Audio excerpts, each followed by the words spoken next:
Okay, we are live on another episode of the Edlow podcast. Subscribe, subscribe, subscribe. I'm excited for this one. I have Mr. J. Mr. J, how are you?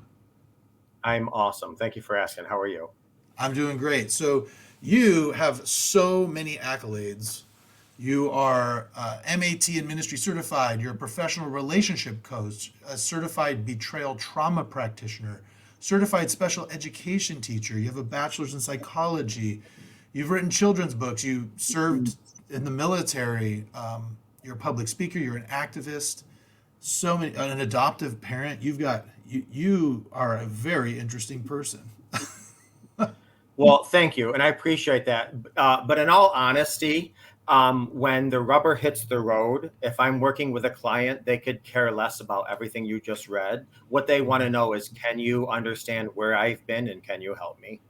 So, Yeah, I'm. It's not. It's. I worked my butt off. Don't get me wrong, for all of my sure. credentials, certifications, diplomas, degrees.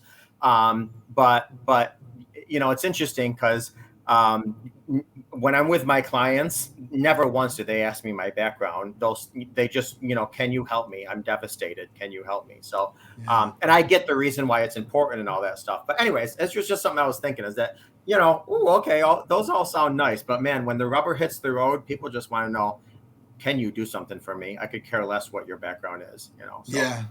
It's funny you bring that up because I do a lot of mentoring for young attorneys. I'm an attorney by trade, and there a lot of the people like I have law clerks who come in and work for me while they're in law school, and they're always stressed out about their grades. And I always tell them the same thing. I go, how many people have asked me what my GPA was?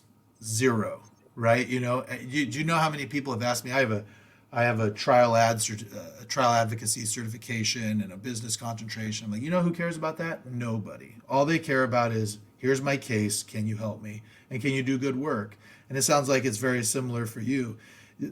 I'm imagining you get a lot of personal, I guess, satisfaction in being able to help people in what seems to be probably one of the most difficult times in their lives.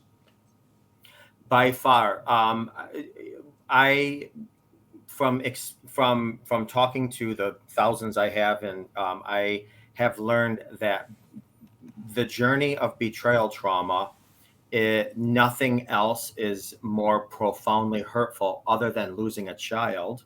Mm. And I've talked with couples who've experienced both, some of which will say, this was much harder to get over than losing my child. Wow. So this is devastating, and it has impacts for many different reasons, which maybe we'll get into. Yeah. Well, see, I think it's interesting about betrayal trauma is that like it's not. I've heard the phrase, you're never betrayed by an enemy. When you're betrayed, it's by somebody who you've trusted. If it's in a relationship that's significant that you have to actually go through betrayal trauma therapy or coaching, it's because it's somebody who's gotten incredibly close to you, and now it's not only that you can't trust that person, but you kind of can't trust yourself because you're like, I let this person in. I thought I was a good judge of character, and here now am I? It makes you start questioning all of your relationships.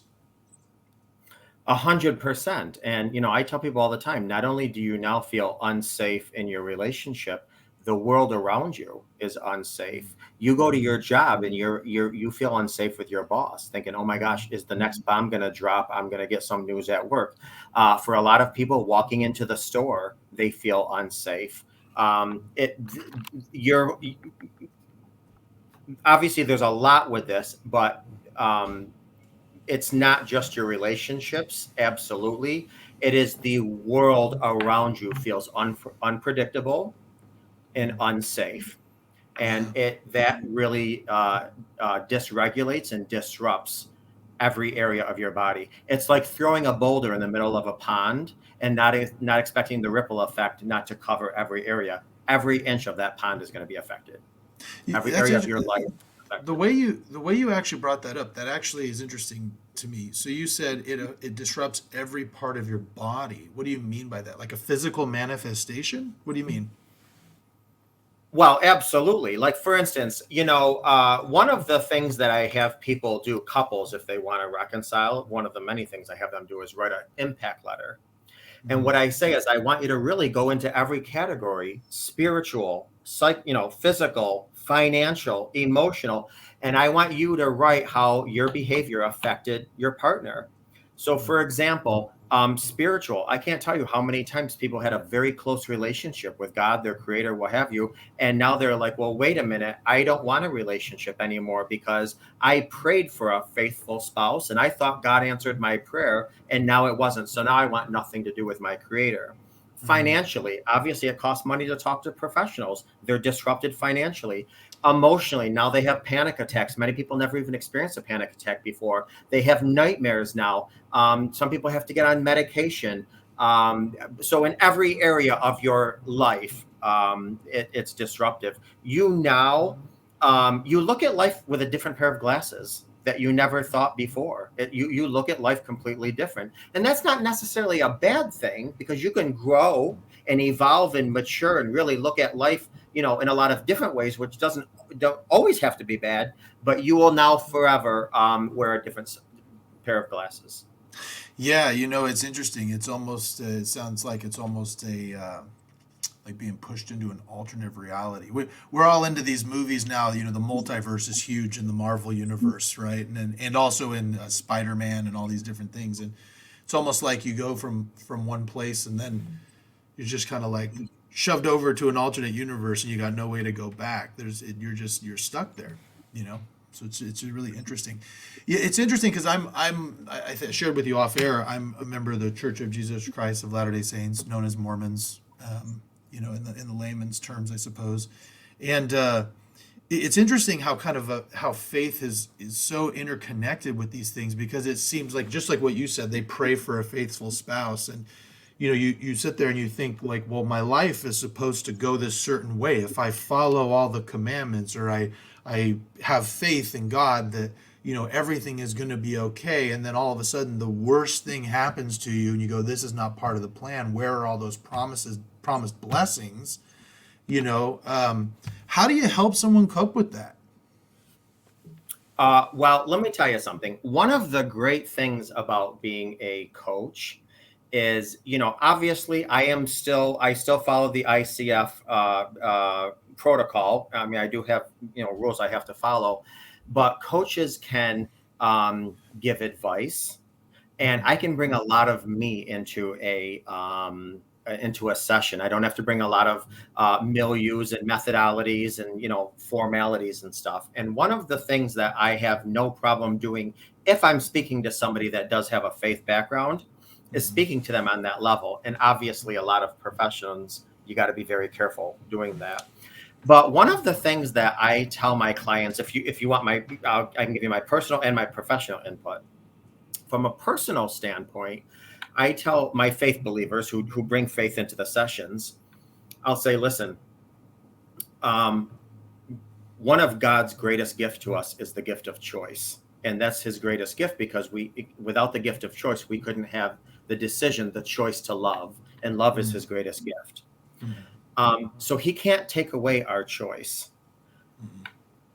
So when people do things, it's never God's choice. It wasn't God's choice for them to make that choice. Just like it wasn't God's choice for Adam to fall and into temptation. It wasn't God's choice for Columbine to happen or whatever. But he can't take away people's choices, because then he'd have to take away their choice to love. And he's not going to do that. That's the greatest gift. So God gives us gifts, but along with independence comes responsibility. And if we choose to pervert those responsibilities, then we have eruptions in our life. So I caution people not to blame God for things. Now, the other thing too is you can get a little deeper and say, okay, from a spiritual perspective, was there any intuition that maybe you were ignoring, that you felt something was off, or all these other things? But the other thing too is I found it's helpful to let people be disappointed, even angry with God if they need to be, because everybody needs to experience whatever they're experiencing, with no judgment and just fully supported. But usually if somebody had a faith background before, they do circle back to it. Mm. 9 times out of 10, people have a stronger faith background, a stronger faith connection afterwards. But there are those few who are like, I can't believe this. I want disconnection permanently, Mm. and Wow. unfortunately, that happens as well. Wow. It's interesting what you said there. Free will is such an important part, in my view, and I think in the LDS tradition, free will is such a big component in what we view God's plan to be. I like what you said there. The other thing I thought that was so interesting is the choice to love. If you really look at this in the way, why does it hurt so much when someone betrays you? Well, it's because you loved them so much.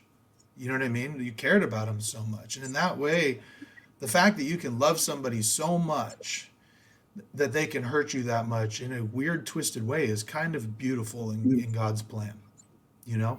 Absolutely, absolutely, yeah. But no, I mean, if you look at this from an outside perspective, or let's just say somebody who's been through betrayal trauma, and you're now like on the other side of the healing journey, there's a lot of ways you can look at this. Even as far as what you're saying. Um, Absolutely. First of all, just out of curiosity, because you mentioned the word love, what is your definition of love? Boy, that's a good question. I don't know if I've ever really defined it, if I'm being honest. I think I think love, true love, unconditional love, is that you're willing to put up with somebody's worst moments um, in order to have some of those great moments that you have together. If that makes sense. Oh, absolutely. And there's no right or wrong answer. It's just like, Yeah, forgiveness. I talk to a lot of people every day that say, I want to forgive them. I'm trying to forgive them. I'll say, okay, what's your definition of forgiveness? Which, yeah. by the way, do you have one? I think forgiveness really is actually being willing to absorb the cost of the hurt that was caused to you. And Uh, what does that mean to absorb the hurt, absorb the well, cost? I think it means that you're not going to make them pay for it. I mean, especially when you're dealing with, I would imagine, people who come to you when they, I bet 99 out of 100 that come to you probably thought before they were betrayed that that would be a deal breaker for them. If my significant other cheats, that's the end, right? And I bet not 99 out of 100 end up leaving, right? Those people who don't are willing to absorb the cost so long as things change. Yeah, yeah. So, anyways, the whole reason I'm asking that is because somebody will say, I'm working on forgiving so and so. And I'll be like, okay, well, what's your definition of forgiveness? And the majority of the time it's like, well, I guess just let it go. Okay, what does that mean? Let it go. Yeah, Because yeah, if you don't know what you're giving somebody, how are you going to go about giving it to them? that's a So great I think point. everybody has to first define their healing journey. What does Hmm. forgiveness mean? Hmm. Because I'm going to tell you something. I'm not good with forgiveness. I Hmm. am not good with forgiveness, but I am good at mercy, and that works Hmm. well with me. So you really have to. Stop right there. Stop right there. What do you mean? What's the difference to you? What's the difference between forgiveness and mercy? Okay. So let me just say this. I think mercy, in my opinion, Uh-huh. it covers a broad spectrum of um, man will fail. Man are fallible, and I mean all humankind. Right. And we don't have to like it, love it, emulate it, respect it. But if we are, and I'm going to bring spirituality into this, if Sure. we are to get closer to our creator, then we need to do what our creator asked us to do. And that is not just his words, but what did he do before he died? He showed mercy. Mm-hmm. And here's the deal: forgiveness, I think, first of all, societally and socially, I think it comes with a forgive and forget Yeah. theme, and so it gets kind of contorted and twisted. Number one, and mercy is simply just I understand humankind is fallible, Mm-hmm. and I'm just going to show mercy. I think one of the big things with people a lot of times is the whole vengeance and revenge piece.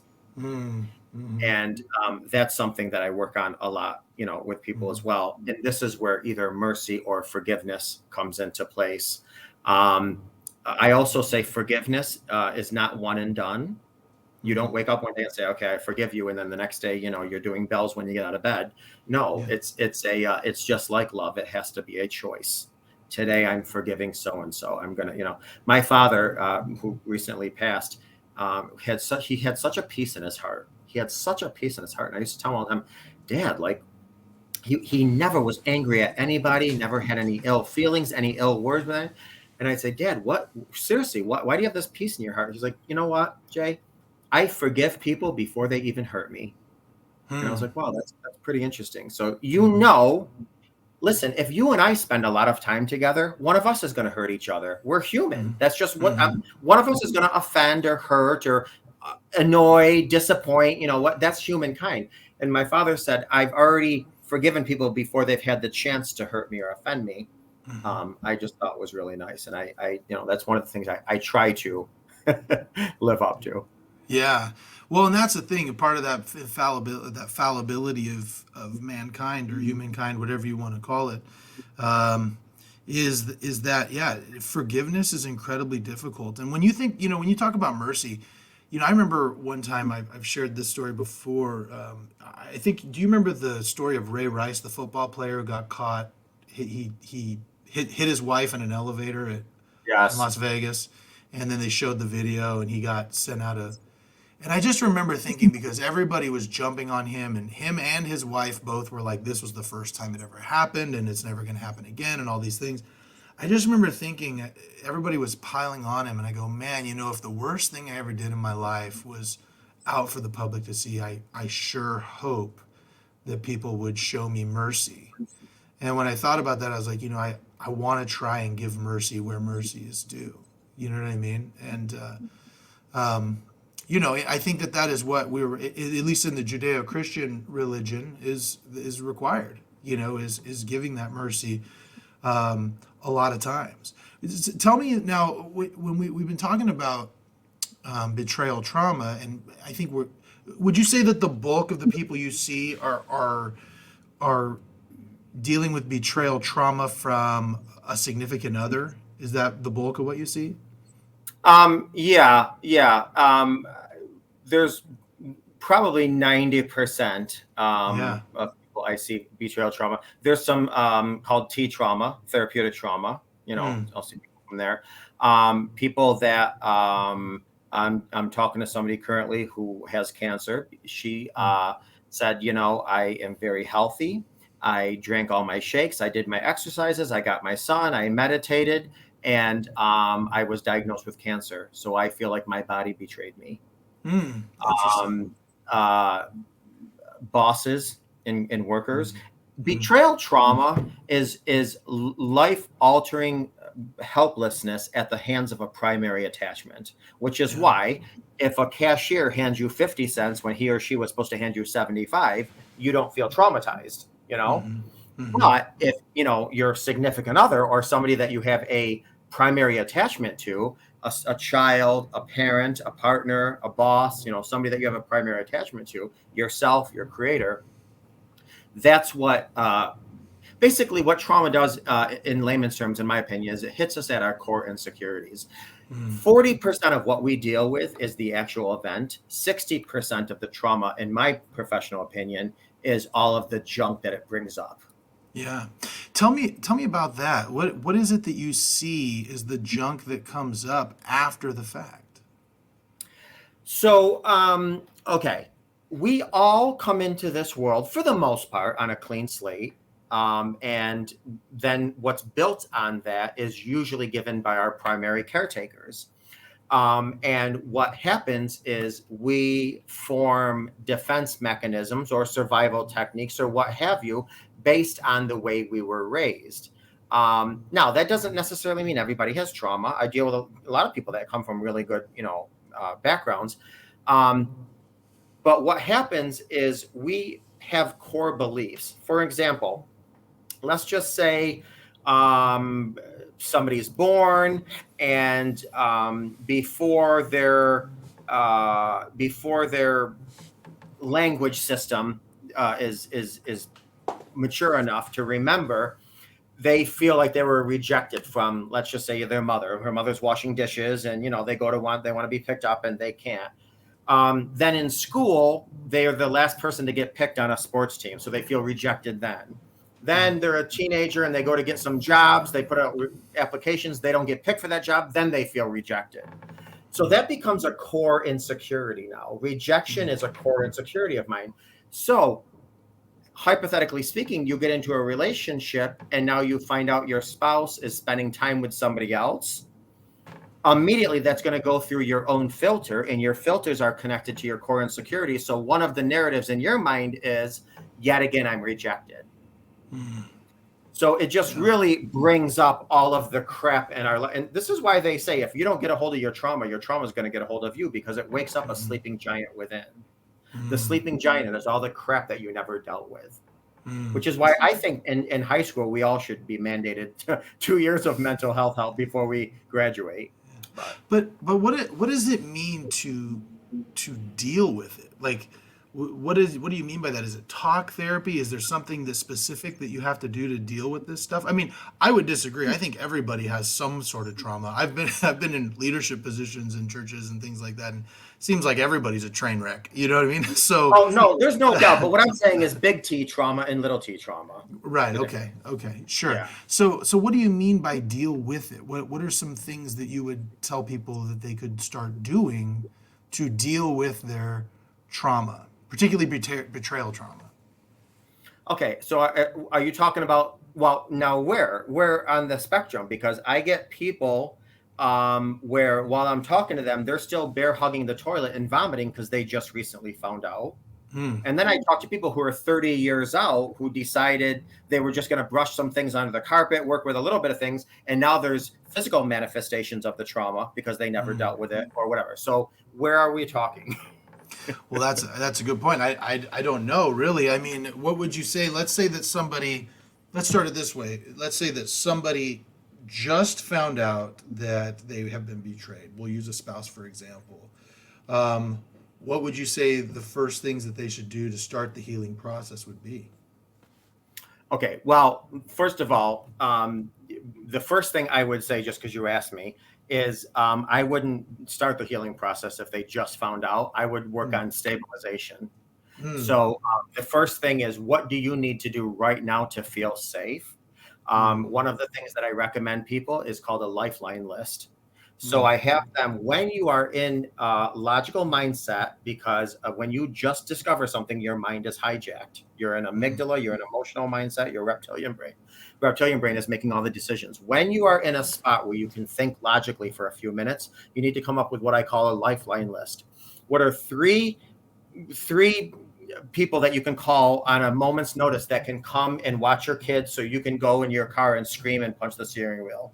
What are 3 restaurants that you can call on a moment's notice that'll deliver in a half an hour? Because there's going to be times that you're in a fetal position in bed crying and you can't get up, but you got kids and they still got to eat. What are 3 people you can call in the middle of the night if you just need them to pick up the phone and pray? So I have them write down a Lifeline List of what their needs are and 3 people. Because when you're in an emotional mindset, you're not thinking of anything other than, the how can they do this to me and the hurt and things like that. Then I teach them some grounding techniques, and there's a ton. And then I teach them some techniques on how to help their triggers, because, man, flooding, emotional flashbacks, the rumination, the triggers are debilitating. And if you've been through it, you could be in the shower washing dishes and it's like a sledgehammer to your gut. It could literally bring you to your knees. So stabilization is one of the first things that I would do.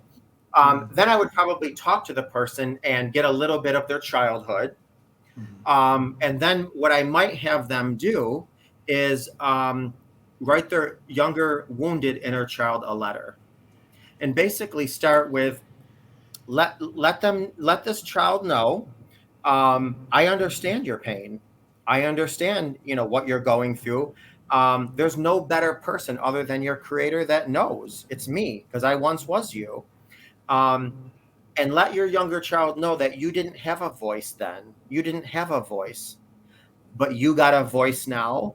and you'll never let them feel that way again. You got their back now. And together we're going to rock this thing called healing in life. So, I mean, there's a million things. That's just some of the things that I, can offer off the top of my head is writing your younger self a letter.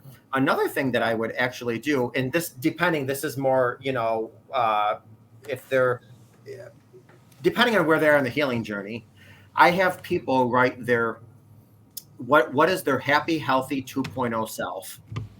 So fast forward 2 years from now, what do you look like? What does your hair look like? What do you smell like? What are you wearing? Who's around you? What are you doing? Those who are around you, what are they saying to you? Because one of the things that causes so much disruption is when we go through betrayal trauma, that's a jolt to our identity. It's a jolt to our identity, which is why so many people say, I don't even know who I am anymore. Because you're thinking, well, wait a minute, if I'm the spouse of so-and-so and they're doing this, who am I? And like, who am I as a father? Who am I as a mother? Who am I as a wife? What's my role in every area? So your identity is completely twisted. So when you're in a good space, write your ideal, happy, healthy, healed 2.0 self. And every time you're having a moment that's challenging, you read that and say, okay, is this thought, is this trigger, are my current attitude, behavior, whatever, contributing or contaminating for me reaching this goal? So there's a lot of things, to help people do. I mean, I sometimes I encourage people to tap EFT, tapping. There's certain things I can't do unless I'm certified, which I'm not, with EMDR. Things like that. But certainly there's a lot that you can do to get a hold of things. Wow. A lot of people need the talk therapy. And then there's a lot of times I'll just sit there and do a little bit of somatic work, with people, sit down, close your eyes, pretend there's a warm, fuzzy ball going into your feet, and everywhere it goes throughout your body very slowly, it's absorbing the abuse, absorbing the toxicity, absorbing the dysfunction, absorbing the hurt and go through the body. So I know that was a loaded response. No, that's an excellent response. A lot of those things I think are really interesting, particularly when it comes, it seems to me that a lot of this has to do with increasing self-confidence and self-esteem, because I got to imagine most people are shattered, when something like that happens, because they never think that they're the one that's going to happen to. And so, what are some things that you think people can do to increase their self-esteem after betrayal? So, obviously everybody's different. There's some people that really, really, really thrive on affirmations. There's some people that it really helps to help somebody else going through something. One of my favorite things, though, and it's simple, and actually studies have been done. I took a course at UC Berkeley on happiness, believe it or not. And they said the number one contributing factor to happiness is being grateful. Oh, wow. And one of the things that happiness does is it automatically increases your self-worth and your self-esteem. So, but here's the deal. It's not just an appreciation journal. I call this a appreciation journal on acid. This is what I have people do. You write down 3 things that you're grateful for, and it doesn't have to be anything significant. People are like, oh, I'm grateful for my master's degree. No, it doesn't have to be that big. It doesn't have to be that big. You can write down, I'm grateful for my nose. Because you know what? There's a lot of people that lost their sense of smell. So be grateful for your nose. But here's the deal. You write 3 things that you're thankful for, and then 3 reasons each why you're thankful for them. So you just don't write, I'm thankful for my nose, my eyes, my mouth. Okay, moving on. Next job, next task. What you do is you write, I'm thankful for my nose because it helps me smell the delicious cookies I just baked. It also helps me fall in love with my baby, to smell that baby's scent. It also keeps me safe if I smell fire in the house. I'm appreciative for my no. So you have to give 3 reasons for each thing you're grateful for, and people see results quickly when they authentically do that exercise. It's funny. What's coming to my mind about this, and it's really kind of funny because I remember a part of my story is that I was in a car accident and had a concussion, and it took me a while. I'd had my bell rung a few times in my in my life. I was a little bit of a ruffian when I was younger, and so this last one, when I got dinged, it took me a while to get over it, and there was a self confidence issue there, and what I found so interesting is that these things that you are saying, they sound so simple, and it'd probably be very easy for someone, if they're listening to this, if they've had betrayal trauma, and be like, so you're telling me just saying I'm thankful for my nose is going to help me. The thing that's crazy is, yes, it is actually. I mean, the thing that's so amazing, I remember when I was struggling because I had gained some weight, health wasn't going very well. I was having a hard time thinking. Uh, and I remember just thinking, you know what, everything seemed so out of control at that moment. I was like, the one thing I can control is my physical health, what I put in my body and what I do. And so I started eating right. I started working out. I started, wearing, I bought new clothes that fit better. I got it, made sure I always had a haircut. I started wearing cologne. I started, standing up straight, looking people in the eye, smiling more. And those things, it's so amazing that those things, they sound like such little silly things, but they help boost your self confidence so much. Do you get that sometimes? Do you see that with people where they're like, oh, well, they that sounds so easy. I just don't see how that's going to help. No, absolutely. I think a lot of times people come to me and the first thing they want is, what do you think? Prozac, Wellbutrin, Zoloft, whatever. I'm like, well, hold on. First of all, I'm not anti-drug at all. Whatever people, I mean, Mm, God made physicians, not so they can starve.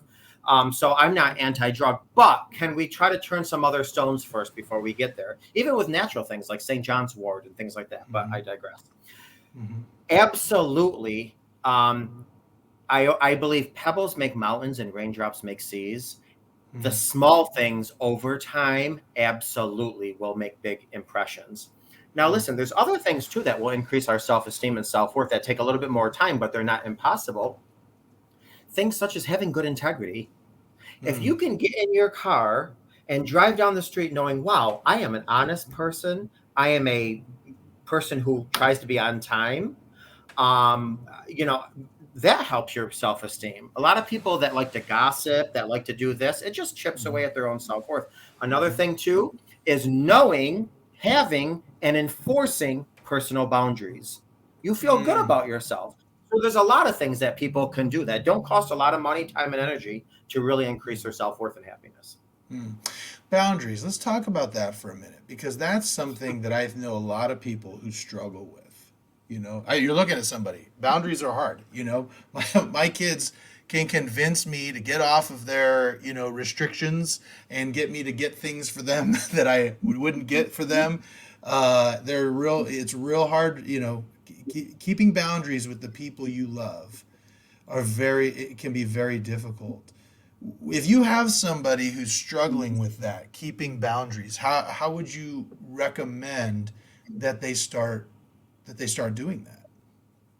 Well, first of all, I'd probably give them an example of where they fall short because a lot of times you're just oblivious, and I get that. I'll give you a kind of an example. I was talking to this lady. She lives in California. She's in her 60s, I think, and she's in the dating realm, pool, life, Mm, whatever. hmm. And That's she got to asked that's me, got to be tough. That's got to be tough at 60. yeah, without question, without question. Yeah. But one of the things she told me while we were talking, is she said, I have an absolute hard and fast boundary. Nobody ever meets me at my house. I always meet them out in the restaurant, whatever. That is a boundary. And I let people know that right off the bat. Anyway, so we're talking one time and she was like, well, I am, my last day we were talking and on the phone, everything was going so well. And he kind of lived far away. So I said, listen, why don't you just come pick me up at my house? We'll drive to the restaurant together. And she said, and things were going well. But at the end of the day, he kissed me goodbye. And then he continued to kiss me. And then he continued to kiss me. And I said, well, okay, you kissed me. We had a good time. We're good. And he wouldn't stop. He just kissed me. And I told her, I said, but here's the deal. You told him that your boundaries were negotiable. If you're going to tell somebody under no circumstances do I meet somebody at my house, and then you're going to say, meet me at my house, you taught him your boundaries are negotiable. And we teach people how to treat us. So you got to be aware of in what areas am I being loose with my boundaries. Now, you already said when it comes to your kids, and it's very difficult with our kids. But one of the things that I tell people, a good way to start on the boundary journey is write down your core values. What are some of your core values? Turn those into boundaries. For example, this is an example. I have a core value of timeliness. If people are late, I don't like, that's a value of mine, a core value. I'm always on time.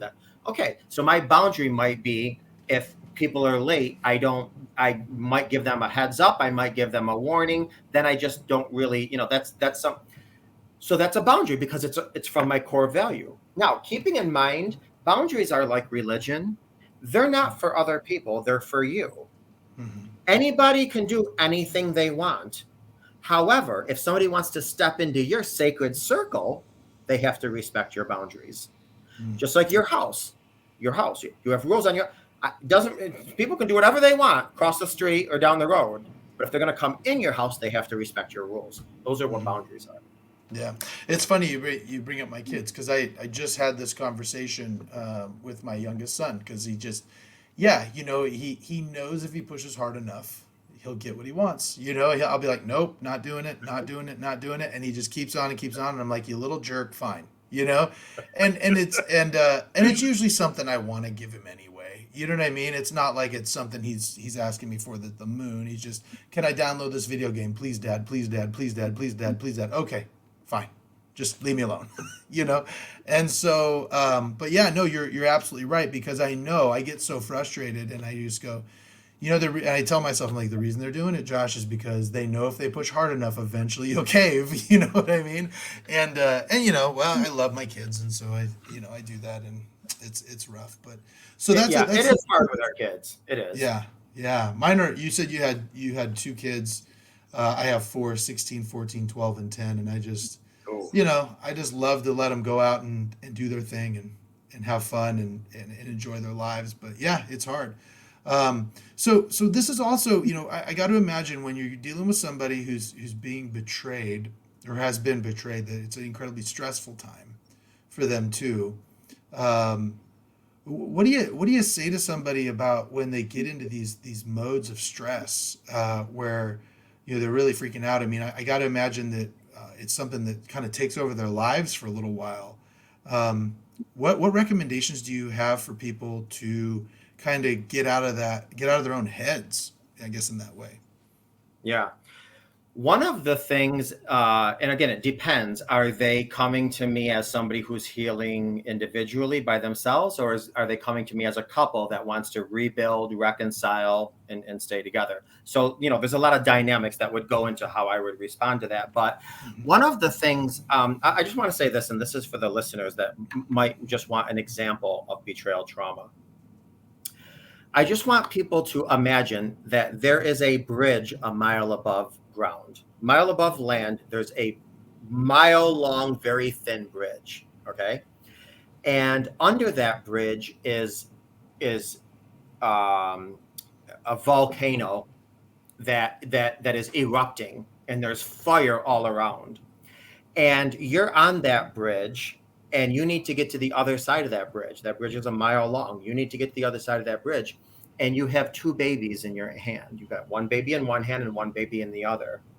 And you're trying to walk across that bridge to safety, because if you fall, you're falling into lava, fire, and you got your two babies in your hand, and the smoke from the fire is so blinding that you can't see. And the person leading you safely across the bridge is the person you love and trust the most. Let's just say that's your spouse, your partner.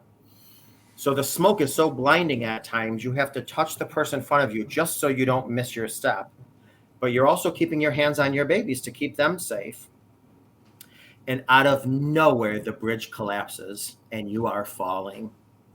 And your brain is hijacked. You are hyper vigilant. You are hyperventilating. Your brain is hijacked. You are completely in a state of fear. You're trying to protect your two babies as you're falling, looking for anything around you to hold on to so you don't fall. And as you look up, you see your spouse or your partner, they have a hammer in their hand. They're the ones that made the bridge collapse.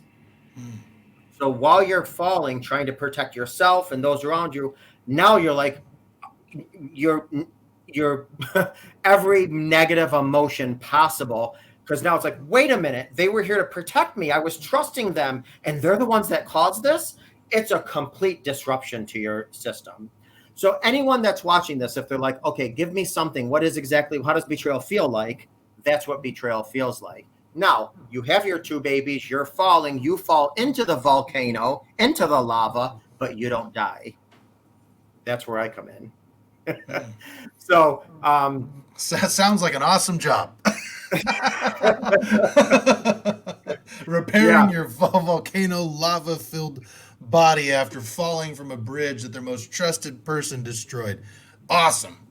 Yeah. And you know, one of the things that makes that hard, Josh, is when you are rebuilding and reconciling with somebody, you're living with both your hero and your hurt.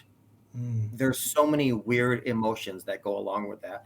I don't know. One of the things that people experience is called primal panic. I don't know if you're familiar with that term, but basically, you ever watch like the Discovery Channel, and they'll take like a baby monkey away from its mother. That baby monkey goes spastic. Oh my! It will yell and scream and bite and scratch and whatever. It just wants to go back to his mother. Well, here's what happens after betrayal trauma. It's like that mother of the monkey is beating her baby over the head with a bat. The monkey's like, you're hurting me, but I love you.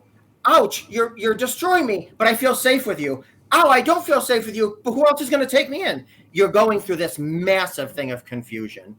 It just is completely disruptive and confusing in every, way, shape, or form, which is why, and I don't want to get on, digress too much or deviate, which is why I say trickle truth is oftentimes more destructive than the actual D-Day.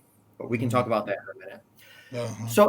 So anyway, so one of the things, like I was saying before, is you just need to get to get safe. You need to get safe. If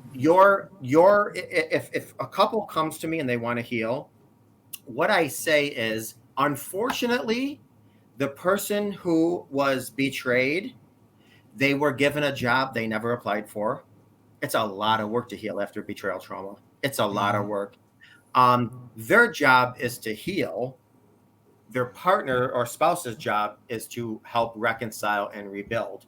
And once they do that, then organically, they're helping their partner heal.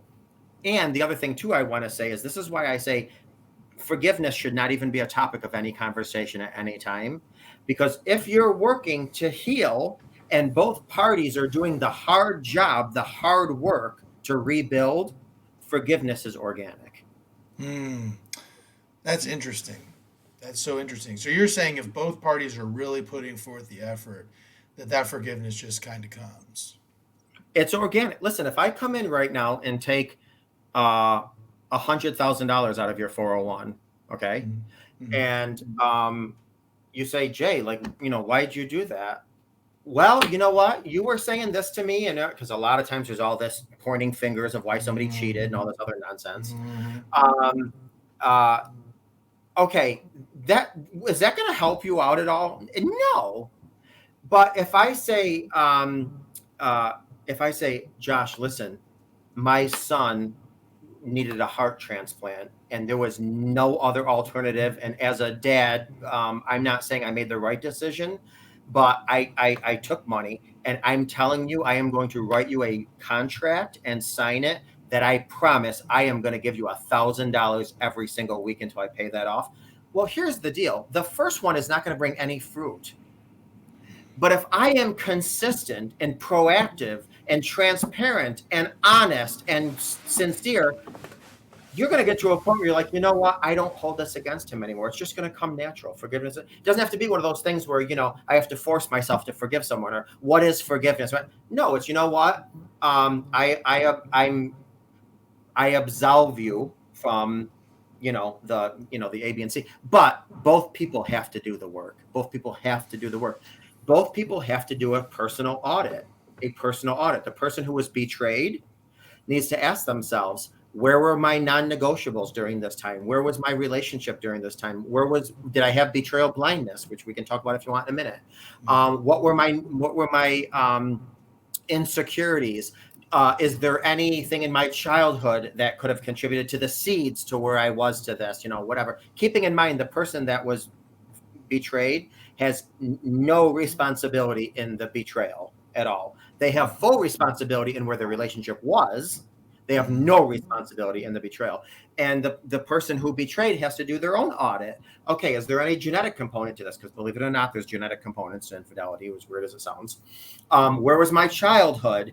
What were my core beliefs or insecurities? Where was my self-worth during all this time? Was I going through any big significant event when I did this? So each person has to do a personal audit, and you really have to both put in the work. And if both people put in the work, and I've seen it done, I can't tell you how many times, they both have a relationship. They said, if you would have told me I would have had this relationship 3 years ago, I would have hung up on you. They said, we are so more passionately in love today and trust each other today and love each other more and turned on by each other more and have such a more fulfilling relationship with great communication now than ever before. I say actually betrayal is a great, it's a heart attack for a couple. It's the great eye opener. So there's a couple of things I really want to go into there. One, one thing I do want to talk about the role of the betrayer in the healing process a little bit more, and particularly what you said about trickle truth is what you called it. But before we go into that, give me this concept of what you mean by betrayal blindness. Yeah. By the way, I can talk. So if you have to interrupt me and say, whoa, let's slow this down, pull back the reins. Can we talk about that? Because seriously, I will talk until tomorrow morning, 7:00 in the morning. Well, it's incredibly engaging. Actually, what you're saying, it all just makes a lot of sense. It's surprising, and I guess it's not surprising, but I mean, I almost don't want to stop you because everything you're saying, I know a lot of people are going to benefit from. So tell me, what is betrayal blindness? What was that? So betrayal blindness was a term keyed by Jennifer Freed back in the early 90s. And basically it's a part of our nervous system, fight, flight, freeze, fawn. I have another one I call F it. It's another F, flight, fight, freeze, F it, which I can tell you about what that is, whatever. Basically, it's supposed to be a mechanism used to keep us safe. Okay. And here's the interesting thing. It kind of does, but it sets us up for failure. So here's the deal. Okay, I want you to imagine Little Red Riding Hood, right? Mm-hmm. Little Red Riding Hood wanted to see her grandma. She wanted to see her grandmother so bad, but she couldn't because she was in lockdown from COVID.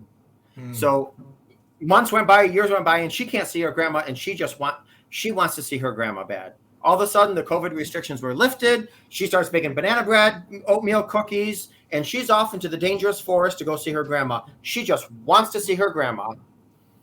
She knocks on the door, and something feels weird. Something feels off, because usually her grandmother opens the door with a bright big smile and says hello and all this other stuff. It doesn't happen. I'm not freezing, am I? No. Okay. Speaking of the nervous system. So when she walks into the house, something inside of her says, okay, something is off. Something is off. But here's the deal. Betrayal blindness kicks in because she wants to see her grandmother so bad. And betrayal blindness kicks in so much that she says, Grandma, why are your eyes so beady and why are your teeth so sharp and your nose is so long? She knew something was off. Logically, she knew something is not making sense, but she still wanted to believe she was going to see her grandmother. And it happened at the detriment of her because she got eaten. Little Red Riding Hood. So here's the deal. Oftentimes, we'll find chapstick in our glove compartment, hair on our car seat. And what do? There's a part of us that's like, should I look into this more? No. Betrayal blindness kicks in, and we start making excuses for it. Oh, that he must have gave his boss a ride to work. Oh, she must have done that. She must have that. And this is the reason why. Betrayal blindness is, if I dig deep into this and I find out the truth, my world is going to blow up. and you don't want your world to blow up, so you just remain blind to it. Oh, that's his mother. She must have been wearing a wig, whatever. But here's what happens. Betrayal blindness does serve to protect us because our world doesn't blow up because we excuse it away. But when D-Day comes, or when it's time to pay the piper, and you do discover that there's a betrayal, now not only are you dealing with the betrayal of your significant other, you now have to deal with self-betrayal and asking you questions. Why didn't I do this? How was I so blind to this? Why am I not? All the I statements. So it does set to protect us, but it comes back to bite us in the butt. Well, yeah, and that's something I hear commonly when I'm talking to friends of mine who've gone through this, is this concept of how could I have been so stupid? How could I have been so blind? The signs were all there, and then they look back, right? You look back on all these things, and you go, oh man, I had that feeling. I had the feeling, and I just ignored it, or I let them explain it away, or I let them gaslight me into doing something different. And man, that's almost worse than the betrayal itself. Yeah, absolutely. First of all, I think love is blind. So we keep giving these free passes because we love somebody. Sure. And I always say, that whole theory of love is blind. Somebody will do something in a relationship that could be hurtful, disappointing, a little confusing, whatever. You put a blanket of love over it. Then time goes on, whatever, and they do something that's hurtful, or maybe you're thinking, man, can something be off? No. Blanket of love. And after a while, you got all these blankets of love on everything. When the day comes where there's actual D-Day, betrayal comes to a light, all those blankets get ripped up. And you're like, holy crap. But you can't hold yourself accountable for trying to believe in love. You can't hold yourself accountable for trying to believe in the dream, believe in love, giving somebody the benefit of the doubt because you love them. You can't hold yourself accountable to that. Well, yeah, and how can it sounds silly. It sounds silly, and when you're going through it, it's different, right? When you're going through it, it's it's easy to say when you're not going through it, but how you trusted your partner? You know what I mean? Like, you just gave them the benefit of the doubt. You trusted them more than you trusted yourself. Trust yourself. Right. That's the problem. Well, let me ask you then. What do you think is the best kind of a balance, right? Because not every gut instinct, because afterwards, I got to imagine, then you are on alert. You know what I mean? And now everything is looking, shady, right? So what's the good balance, particularly if someone gets in another relationship, or they try to reconcile? Either one, I got to imagine they got major trust issues after betrayal. So what is the best balance between trusting your gut and trusting your partner? Okay. Well, first of all, after betrayal, we go from blind trust to wise trust. That's number one. As a matter of fact, and I was talking earlier about the glasses, you will no longer wear the glasses you wore before. You have a different pair of glasses on now. And are you saying even if you go into a new relationship, not just reconciling, but even in a new relationship, you are a changed person? Yeah. Sure. Sure. I'll tell you something. The red flags in an old relationship are your non-negotiables in a new one. Oh, yeah, definitely. Right. Yeah. So this is why I say, infidelity is a big heart attack. A lot of times when you see somebody who had a heart attack a couple years later, they're running marathons, they look good, they're healthy, they're eating good. You're like, holy crap. And they're like, yeah, I got a big wake-up call. The majority of the time, infidelity, I don't want to say the majority of the time, but well, yeah, there's always a breakdown in communication. Now, I am not going to say that you can infidelity proof your relationship and here's how you do it. But I will say, if you and your significant other can continuously be emotionally vulnerable to one another, that's going to prevent significantly, possibly even 100%, any part of betrayal. Because listen, first of all, I always say infidelity starts in childhood. A lot of people are like, no, infidelity starts in childhood. That's the seed. What waters that seed are secrets, things like that. So if you and your partner are able to completely be honest, transparent, and proactively emotionally vulnerable with one another, you are going to significantly, if not completely, prevent infidelity. Mm, okay. So what do you do? What do you do when you have somebody who seems to be in a relationship where it's continuously going on? And what I mean by that is I got to imagine there are people who you see who they're giving chance after chance after chance. And it may not even always be just the betrayal part, but also all of the issues that they're having that the person I got to imagine, and maybe we can go into the role of the betrayer, but like, okay, so now I've been betrayed. Here are the things I need you to do, and then they're not doing them, and then there's more, or maybe there's more betrayal, or they find out the trickle truth situation. Um, is it harder for those people to kind of heal from these things if they're continually trying in those ways? Am I Well, there's making any no sense? healing. There's no healing. There's no healing. There's listen, you know what's really sad? There's still a lot of families out there where one of them stayed home with the kids. Mm-hmm. And so the other one betrayed. And it's like, I need you to do this to heal me. And somebody won't do those things, but they're not in a position to leave because they stayed home for the past 10 years.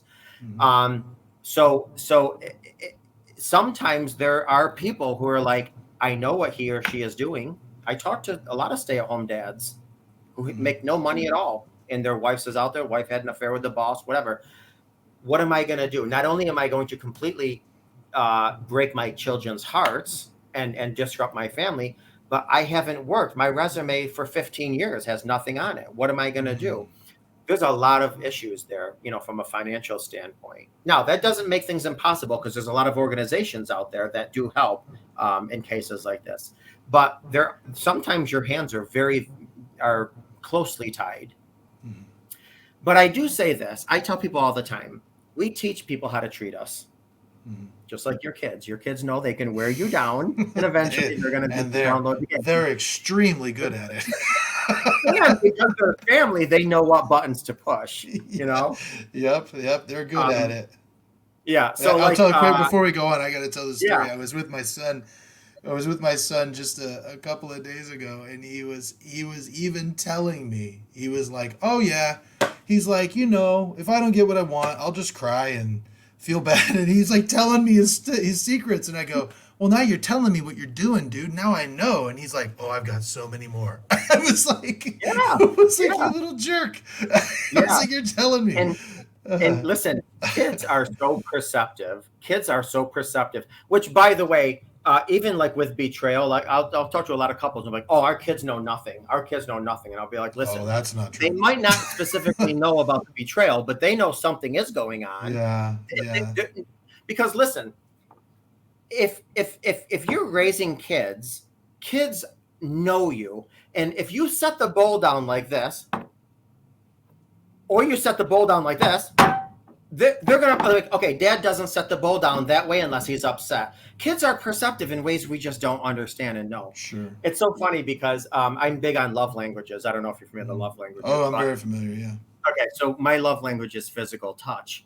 And my daughter, who's 6 years old, man, anytime she wants anything, and I'm like, I'm sticking to my guns. No, she'll be like, well, Papa, I want to hug and kiss you. And man, she knows exactly. And then she'll come and give me a big hug, and my heart is melted. And I'm like, ooh. So I get it. I get it when it comes to being a dad. Yeah, well, that's it. But yeah, it's got to be harder. It's such an interesting. I don't even know how to describe it. It's just such an interesting dichotomy when you got somebody who's hard. It's hard for them to hold boundaries. You got someone that's constantly walking over them, and it keeps happening again and again and again. Does that? I mean, you said there's no healing, but does that almost do more damage? Does it? Like, what do you see in those situations? Again, it depends on a lot of dynamics, things. But one of the things that I tell people all the time is, if you have a D-Day, a discovery day, and then one partner thinks that you're reconciling, you're rebuilding, you're being proactively transparent, you're being honest, you're trying to work on it, and then they discover that there's still some foul play outside the relationship, that feeling is like this. This is how I describe it. It's like if you had 3rd-degree burns all over your body and you walk outside nude in acid rain, every drop is going to be murderously physically to you. And what that does is that just doesn't set your healing back to square one. That sets your healing back a mile before square one. Wow. Yeah. Because here's the deal. I can say, Josh, listen, I did take $100 out of your wallet. This is the reason. This is what I'm going to do to give it back to you.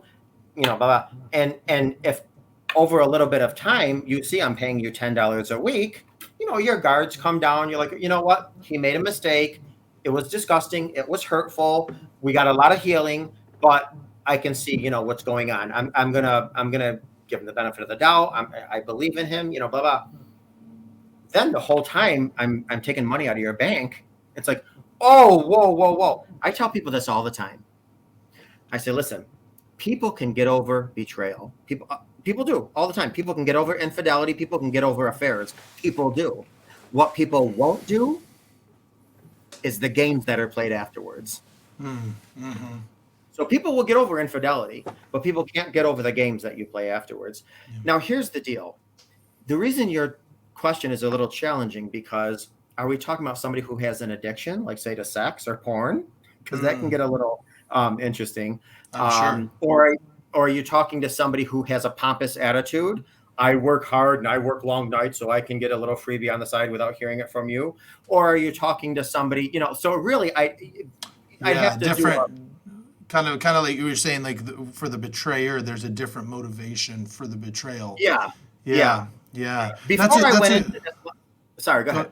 I was going to say that's actually an interesting situation. And I got to imagine that depending on the dynamics between the couple, the motivation behind, I can think of one couple I know where, one of the spouses continuously over the course of years had a sex addiction and was very, unfaithful over and over and just kept getting forgiven, and then one day finally it was done. It couldn't, but it was amazing how long, I got to imagine that's a different motivation than somebody who just is completely arrogant and pompous and just, you know what I mean? So I think that the dynamic is different and each person is different. And do you think that people are drawn to certain people that cause them to do this stuff? Oh, without question. Yeah. Without question. Now listen, not all the time, but listen, I always say that we love familiarity. We're comfortable with familiarity, which actually is one of the reasons why it's hard to heal after infidelity, because we want to go back to the patterns that we were familiar for before, and that just doesn't going to work. I tell people all the time, you need to notice the person you're with has nothing at all similar to the old person you're with. If two people are together and one person steps out of their marriage and you want to rebuild and reconcile, which you can, it's very possible, happens all the time, they cannot see any characteristics of your past behavior because they need to see, I am working on a new marriage with a new person. Same human being. You're saying the person who has been betrayed needs to see the betrayer doing everything completely different? Like they can't see anything of the old behavior. Is that what you're saying? To the best of their ability, absolutely. Right. Because they need to see a new person. And while they're doing the healing, and what is the healing? Independent mental health professional, doing some workbooks, having, I don't know if you're familiar with the 3 circles, if the person's addiction, making sure that there's a safety plan, whatever, full transparency. And the difference between honesty and transparency is this. Honesty is, here's my phone. You're welcome to look at it anytime you want. That's honesty. Transparency is, hey, I just want to tell you, my AP did try to reach out to me on social media. I did not respond. I want you to look at the thing before I delete and block. So the difference between honesty and What's an AP? oh, the affair partner. Sorry. Oh, okay. Okay. Okay. All right. So basically, proactive transparency is see here. This is what I tell my kids all the time. I don't want a cop to bring you home and tell me your son was stealing at a store. I want you to come home and say, Dad, listen, I got to tell you something. I stole, and the cops are probably going to come here. I want to hear it from you. If I hear it from you, even if I don't like your behavior, I know that I can trust your integrity. So what happens a lot of times is after a betrayal, people will try to hide certain things because they want to keep their partner safe. But what happens is their partner 9 times out of 10 is going to find out, just like they found out the big betrayal, and you're going to make them feel unsafe because they need to hear it from you first. Perfect example. I was talking to a couple the other day, and he stepped out of the marriage 4 years ago, and he was cleaning his garage just the other day, and he found a lighter that the affair partner gave him. And he was like, oh my God, let me throw this away, whatever. And the wife 2 days later was missing her car keys. So she goes to the trash and she sees a lighter, and immediately, with what it said on it, she knew exactly what it was. She went, and immediately D-Day happened all over again. Yeah. Because lies are lies are lies are lies. Deception is deception is deception is deception. And so they had, for the first time, a big blowout. And I was trying to tell him, listen, you have to decide, do I want to willingly go into battle, or do I want to unwillingly set myself up for the war? You have to, same thing with this. Like I tell people that betray all the time. Don't wait for your partner to say, listen, I'm having a trigger. Can I talk to you? Don't do that. Every day, go up to your partner. Listen, do you have any triggers today you want to share with me? Did you have any thoughts today? Did you have any questions today I can answer? Did I do anything today that made you feel unsafe? What can I do tomorrow to make you feel safe? Don't wait for your partner to come up to you and say, geez, it's been 2 weeks. Can we talk about something? Don't do that. Be proactive and let them know you're invested in their healing. And then I'll hear all the time, well, I don't want to upset them. Well, listen, even if you do upset them, you're going to have a little mini battle. But if you are not proactive, all you're doing is setting yourself up for a future war. Because if you don't bring it up, they're going to get to a point where they explode because that shaken bottle has just too much pressure in it.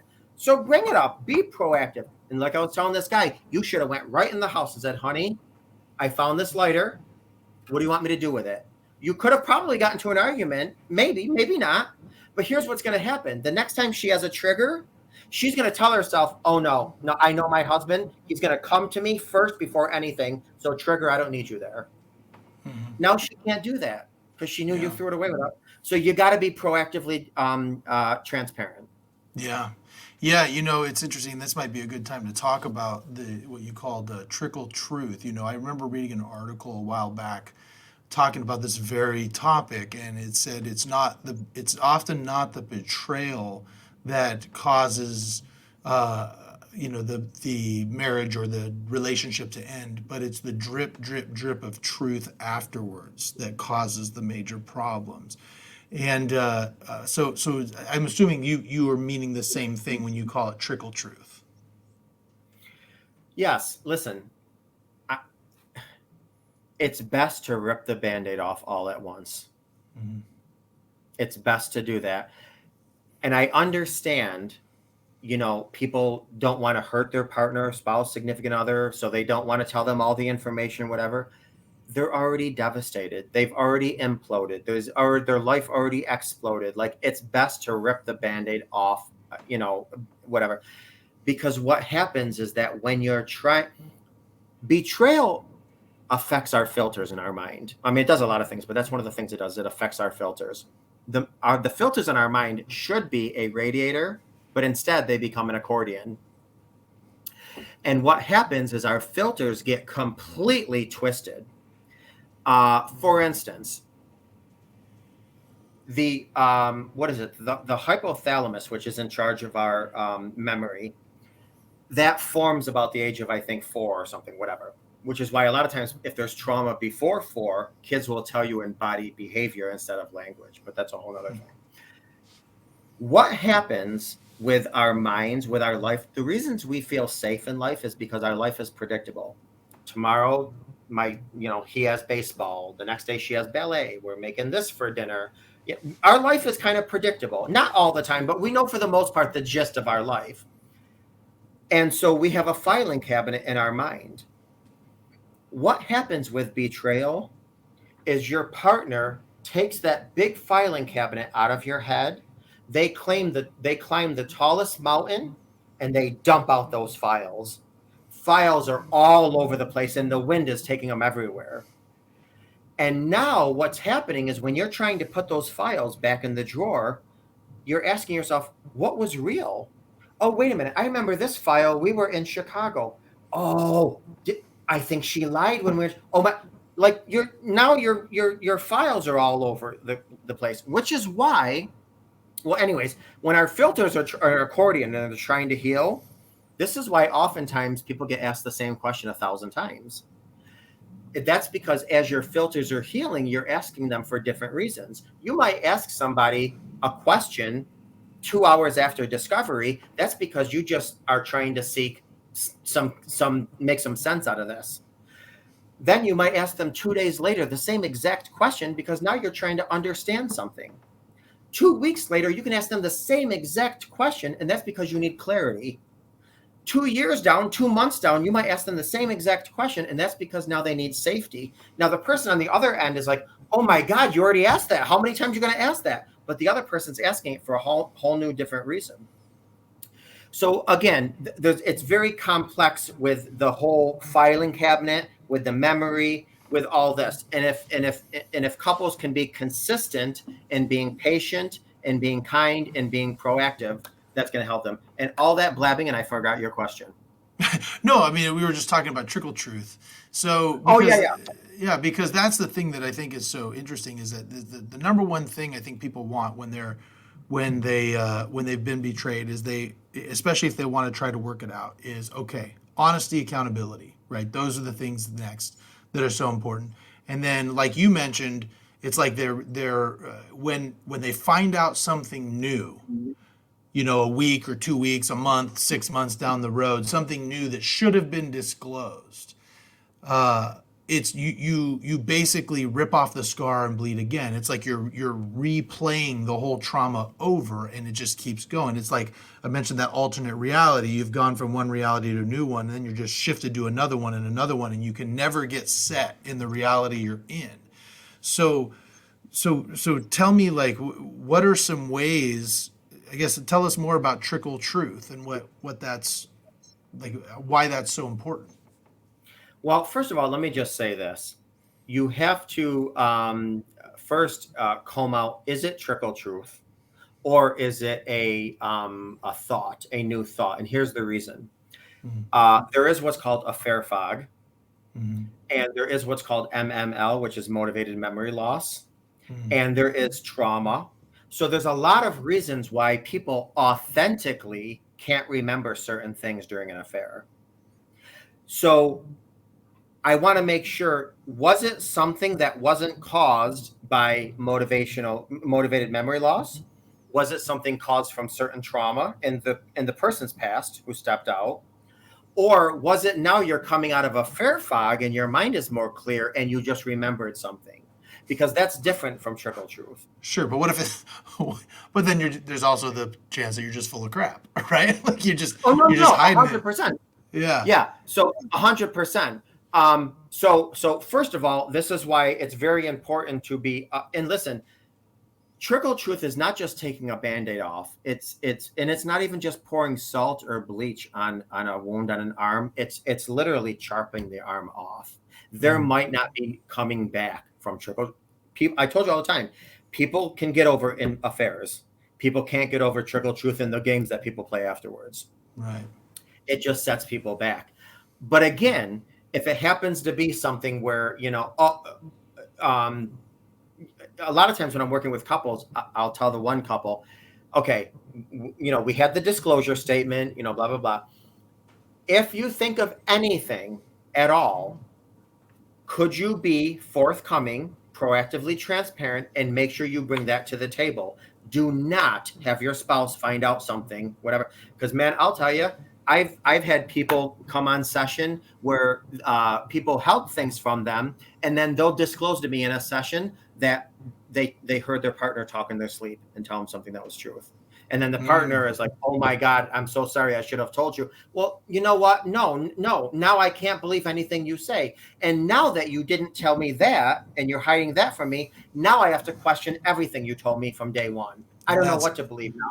No, we don't have a standing ground at all. Yeah, and I think that's the difficulty with the trust issues that I've seen from, like I said, just what I've seen from all these different circumstances is when people aren't forthright at the very beginning, then I mean they could tell the truth about 5 things and then basically hide a thing, and it makes you question all 5 of the things, even if they were true. You have no idea of knowing one way or the other, right? And you already got trust issues. You already got them. So now it's reinforced, right? And then so there's that dichotomy that we were talking about earlier, where you got gut instinct, and then you've got what the person's saying, and it's harder to give them the benefit of the doubt because they've lied to you so much. Absolutely. Which you then have to go into trust but verify mode, Right. Okay, right. I trust you're at the store, but now let me look at at your 360, or now I'm gonna whatever I have to do to make see that you were at the store. You said something, and I wanted to just jump on that for a second. One of the things that I do encourage some couples, not all, because it depends, on a polygraph, which anybody can go to polygraph.org and find a qualified betrayal polygrapher. And what I advise people to do, if it's within their budget, which they're not like egregiously expensive, is to do follow-up polygraphs. Because again, between a fair fog and all this other stuff, there are some things that might not come to a head initially. But they might come out down the road. So I recommend, if somebody's going to do one, to do one and then a follow-up one. But here's the deal. 9 times out of 10, once you tell your spouse, your partner, your significant other that we are going to a polygrapher, you're going to get the truth before you even get there. I'm sure. Yeah, I'm sure. That's interesting. And I think that the thing about that, if the thing that would be important on behalf of the betrayer would be being honest, even if it hurts. You know what I mean? Like even just being willing to, I think it goes a long way to, it would go a long way if someone asks you a question and you don't necessarily, especially if it's one that you could lie about and probably get away with, but be honest anyway. Those are the ones that are going to get you, back in that trust realm. Because yeah, anyone can be honest about the thing that they know they're going to find out, right? So you got to be truthful because you know what I mean? But when it's one where you could probably say, you could probably get away with fudging that a little bit, but you're not, even if it hurts the partner, I got to imagine that goes a long way for the trust, right? Yeah. Well, first of all, let me just say this. And when I say energy, I don't mean crystal energy, whatever, but when people aren't honest, a lot of times our partner can sense that there's something off with their energy. So it just doesn't make sense to do that, number one.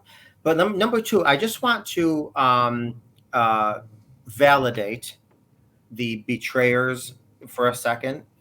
I want to say I understand it's grossly difficult to be overly honest, because usually people step out because they need to cope with something, they need to avoid something, they're trying to numb something, they need a fantasy, they need an escape. So now what happens is, after they're found out, now you're asking them to tap into their guilt, their shame, their bad behavior, all that they were escaping from, and now without their coping mechanism. So it's very difficult. And I just want to say, I get why people do have a tendency of not telling the truth. I mean, it's not helpful. It doesn't help, but I do get it because there's a lot of shame. There's a lot of guilt associated with infidelity. And a lot of times people cope with that with an escape of their drug of choice, which is an affair or hooking up or whatever.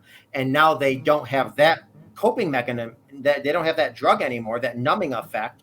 And now they're trying to really reveal all the darkness within them. I get where that's very difficult and challenging, for people that step out. So tell me now. It sounds like you deal with individuals and couples. Is that fair? Mm-hmm. Okay. Mm-hmm. So like, when is there a point of no return? Do you see a place where you're like, okay, there's no, you're blowing, you're giving CPR to a corpse? So when it comes to an event, no. Okay. When it comes to a person, yes. Let me tell you what I mean. Mhm. I work with a couple where they're still together. She had 4 kids and 4 affairs, and Wait, he she didn't had find 4 out. kids. She had 4 affairs and had 4 kids from the affairs. Yes, Oh wow. and all the time was telling them they were his. Oh. And so he found out by accident none of them were his. Ugh. And that was a That tough couple to work with. that's got to be the worst of nightmares. But they're still together and they're happy. I'm Wow. working I'm working with another couple where the affair partner broke into their house in the middle of the night and lit the wife on fire, pouring gasoline on her, and she's completely disfigured now because of the burn, and they're still happily married. Um, Wow. I Holy cow. so here's the deal. So to answer your question, the event, no, there's nothing that'll stop a power couple from being together. What I would say is the Achilles heel is if one or the other partner is just not giving it their all, or if they're Mm, being blasé, that's giving CPR to a zombie.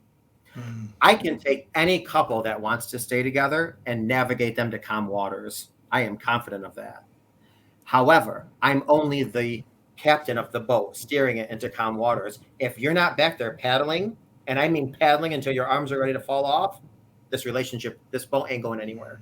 mm. But if you are willing to paddle and do the work, I can calm you into calm waters.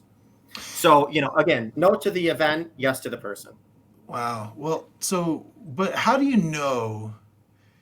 You gotta, I'm sure there are situations where someone's saying, I'm giving it my all, but like it's not enough. Do you see what I'm saying? How do you know when someone's really giving it their all? I mean, I gotta imagine there's some pretty good fakers out there. Listen, there's a couple I've been working with for a couple of years, and it wasn't too long ago where the other day it was found out that the whole 2 years we were talking, they were still engaged outside the marriage, and they're Wow. doing the work and do. So there's going to be those people, Mm, there's going to be those people, but I tell people, listen, if you choose to open up your heart to another human being, there's a good possibility your heart could be broken. I mean, that's just the risk we take. Love is a risk sometimes, unfortunately. mm, That being said, usually, or should I say the majority of time, you can tell when somebody's authentically working. And here's the deal. I say all the time, attitude over act. Attitude over act. If somebody comes to me and like, I tried everything. I'm doing everything. I tried everything. No, you didn't try everything. You didn't try that. I can right off the bat. You didn't. If somebody comes to me and they're like, Mr. J, I'm doing this and I'm doing this and I'm doing this and I'm doing this and it's still not enough. What am I missing? What can I do? That's a person that wants to heal and they're doing it and they're doing their all. mm, So I always say attitude over act. mm, Yeah, you can say, oh my God, are you that insecure? Here's my phone. mm. Or you can say, absolutely, my love. I broke trust. It is my need and want to make you feel safe. You know my password. Here's my phone. Attitude is very significant in this. It's not what you do. It's the attitude that you come to the table with. Sure. Wow. Man. So, real quick, what would you say is the number one role of the betrayer in making sure that the person betrayed can heal? Okay, first of all, you have to understand that reassurance and safety is needed 24/7. Very, very quickly, I just want to say something. I don't know if you've ever been in a haunted house, but the minute you open the door to a haunted house, it's very dark. You walk in, it's a little chilly. You might hear a witch's cackle in the distance. And the minute the door shuts behind you, the hair on the back of your neck raises because you're like, oh my God, any second now, somebody's going to grab my legs, grab my arm, something. I mean, you are like, woo, your heart starts beating, you're hyper vigilant.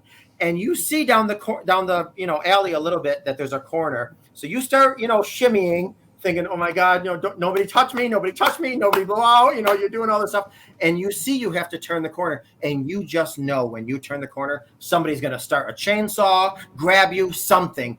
Your heart is like this. That's how people that are betrayed live 24 hours a day. Mm. They could be happy, they could have sex, they could make food, they can work. They're in a constant state of hypervigilance. So the other person who betrayed has to continuously go out of their way to make them feel safe. That means getting to know their love language, speaking their love language, getting to know their attachment style and helping to heal that attachment style, being honest, being transparent, asking questions, little things like this. Do not go up to your partner face to face and have a conversation. Sit on the floor while you're talking with them so you're not a physical threat. There's a bunch of different things you can do to make your partner feel safe, but that is the thing to do. You have to reassure them. You have to feel safe. And that comes with, like I said, honesty, transparency, absolutely nothing physical, until the person's ready. Because I say all the time, sex without safety is rape. So, I mean, they're just things that you have to really think about, do, and be proactive, and let the partner who was violated see that, wow, he did make a mistake, but my Lord, he is going above and beyond to not become the person he was. Because let's face it, listen, a lot of us are born and raised broken. We come with a lot of crap. Then we get into these marriages, and for whatever reason, we get disconnected from our spouse, and life happens. Kids come. You don't really build these bridges anymore. And then you're at work, and your coworker's always saying, oh my God, wow, you always look good, and you must be the next thing you know, it's like, whoa, this coworker's kind of cool. Things happen. I'm not saying it's right. I don't, whatever. And if you come clean, and your partner can say, you know what you did was disgusting. What you did was hurtful. What you did was inappropriate, unacceptable, whatever. But you're owning it. You're showing that you want to do the work. I can work with that. Or at least I can try to work with it. I might not be able to. I might come to find out I can't, but I'm willing to try. And usually the person that was betrayed, if they understand, because I always say you have to, in order to have peace, you have to have all the pieces. So you got to know why the affair happened, what led into it, what was it, whatever. And if they're working on their core insecurities, their vulnerabilities, how they watered that seed, and you see they're working hard, you can work with that. But if somebody's going to be blasé, nah. Yeah. Do you see that the healing journey is different for, say, a woman who's been betrayed versus a man that's been betrayed? So yes and no. Yes and no. I would even go a little bit deeper than that and say a lot of it comes down to a love language. Because there could be somebody who had an emotional affair, and if their partner's love language is physical touch, that might not bother them as much as if they were engaged physically with that person. Or let's just say somebody every lunch break met at a bookstore and had a quickie, whatever. And their partner's love language is gifts. Well, don't get me wrong, it's still going to affect them horribly, but that would be different than if they found out their partner was spending lunch breaks with the secretary and buying her gifts. That's Hmm. like, that's so, yeah. Now, um, I have to tread very carefully when I say what I'm about to say, because, I don't want to sound sexist or anything, but if you go back to hunter-gatherer days, the men were, this is my property. This is my Hmm. cave. These are my kids. This is my wife. These are my property. And I think a lot of men have a very, very hard time with the sexual aspect of Hmm. things, when women have more of a hard time. And I don't want to paint a broad brush. I want to be careful. Hmm. But what I find with the emotional connection. Sure. So men that I've worked with have an easier time getting over an emotional connection rather than a physical connection, and women have an easier time getting over the physical connection over the emotional connection. Again, Yeah. it's not all the time, but just to answer your question. Yeah, no, that's interesting. That's interesting. And what about betrayal trauma in, say, LGBTQ couples? Is there a difference than, say, a cis couple? So there's no difference whatsoever. There's Mm, no difference whatsoever, with the exception of they don't have the resources and the freedom that a cis couple would. So, for instance, a lot of the couples that I work with, they don't have supportive families. So, mm, like, if somebody in a heterosexual relationship, something happens, they can call their mother, and their mother can say, "I'm so sorry, honey. I'm so sorry, honey." When mm, somebody in a same gender relationship can't call their parent, and if they do, it'll be like, "Well, you shouldn't be doing that disgusting stuff, anyways." So they don't have mm, the same resources. man. The other thing too, the average heterosexual doesn't have to be completely lost during D-Day and their mind hijacked and have to worry about an affirming mental health professional. When Mm, somebody that's in a same gender relationship, they're not only going through the horrendous explosion and implosion, but now they have to find somebody who's welcoming and affirming. So mm. the hurt is the same, but the help and the resources are much more challenging and difficult. Wow, man. There's so much to this. I mean, it's such a complicated area, and it's just so funny because that's a thing that you find again. I'm sure there are people who are listening to this, and they're thinking to themselves, well, if my spouse did this, did X, Y, and Z, I'd be gone. There'd be no questions. You just don't know what you're going to do till you get there. You just don't know. You don't know. And listen, I'm also well, I call it a matrimony coordinator. So I marry people. I'm a wedding officiant. And so many times I'll see young couples in front of me, and preferably they took some premarital coaching, but if they don't, that's their option. And I'll say, man, when you are saying I do, you don't even know who the I am is that's saying Hmm. I do, Hmm. because you're young. And boy, when we say for better or for worse, we have no clue what the crap that for better or for It's worse so is. true. Um, you know, It's so but I'll true. tell you another thing too. Betrayal trauma is a secret hell. This is why. If you lose a parent, your neighbors bring, dinner over, your boss gives you a week off of, grieving time, mourning time. Your coworkers come and show you support, and your family calls and says, "I'm so sorry." You have trauma from betrayal, especially because it comes with shame, guilt, some embarrassment. You can't go to your job and say, "I need some broken heart time off." There's no such thing. And if you do take some time off, their boss is going to want to know why. So you got to explain that. And no, it's a secret life of hell.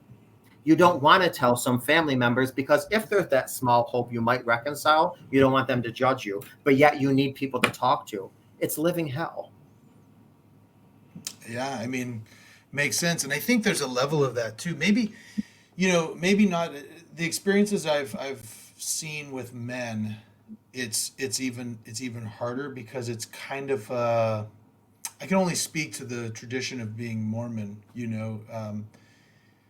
it's so counterintuitive. It goes against the narrative. Traditionally, the narrative is, you got the guy. There's a lot of stay-at-home moms in the Mormon faith, right? And so it's the doting housewife and the overbearing narcissistic man who went off and did all this crazy stuff outside of what the religion is, and so then they went crazy, and then everyone kind of rallies around the woman, and when you're the man, there's this level of shame to it, because how did this happen to me, and then also the experience from the faith leaders is different, and you're right, so you sit there and you're in this place where you have to sit there and think to yourself, who, you don't nobody really cares. You got to provide. Not that they don't care, but it's like, well, we don't have a choice. You got to keep going. You know what I mean? And so you go and you don't have time to feel the emotions. So you just bury it down, and then and then you even feel the nothing so deeply. You know what I mean? And it's a tough road when you're a guy and you have to deal with that stuff. It's a very interesting dichotomy, because you're expected to just, you know, you're just expected to deal with it. Yeah. And I think there's a lot of societal things that go along with that. For instance, with women, a lot of times their focus is, oh, he just wanted his wiener wet. Okay. But with Yeah. men, it's like, why wasn't I man enough for you? Why wasn't, was I not strong enough? Was I not, why was I not man enough? So another narrative, a narrative, internal narrative story that we have to, and it's not necessarily, betrayal has everything to do with the other person. So, this is Yeah. why, but yet we personalize it. I Yeah. say all the time, if you have a gun right now on your kitchen table, it's not going to hurt anybody if nobody's in the kitchen or it's not loaded. It's a gun on your table. You can have a gun loaded, but if nobody picks it up, nobody's going to get hurt. Mm. The only time somebody gets hurt is if there's a loaded gun and somebody chooses to pick it up, aim, pull the trigger, and fire. Mm. So people could gain 600 pounds, have one tooth, beat their kids, whatever. That's all marital stuff. Once you decide I'm going to act outside the marriage, that's all on you. So even if because people say all the time, I'll talk to people and they're like, "Well, I can understand why he or she did this. I worked a lot. I wasn't supportive to her needs. Like, whoa, whoa, whoa, whoa, whoa, whoa, whoa.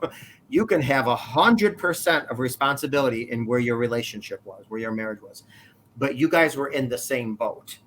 Mhm. She decided to jump off that boat and do something else. You have no responsibility with that decision." Yeah.